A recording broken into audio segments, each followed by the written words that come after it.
Hi everyone and welcome back. How to change the language in Shopee application. If you want to change the language, how are you going to do it? It's pretty simple. Watch the video till the end and you will find out. So the first thing you need to do is to go to your Shopee application. Once you open your application, you will be by default on the home tab. From there, you need to tap on your profile right at the bottom. And once you tap on that one, the next thing you need to do is to tap on the settings option.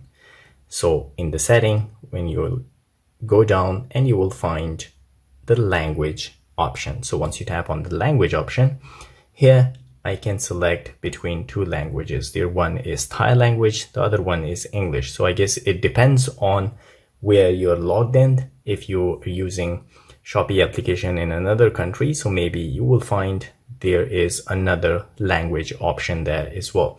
So I have these two options. So if you want to switch to Thai, you need to just tap on Thai and then tap on the tick mark at the top. So that means you're okay with, and I will select English again and then just tap here, and that language will be saved as the language of this application. So guys, this is how you can change the language in Shopee application. If you like the video, don't forget to subscribe. I will see you again in the next video. Till then, take care.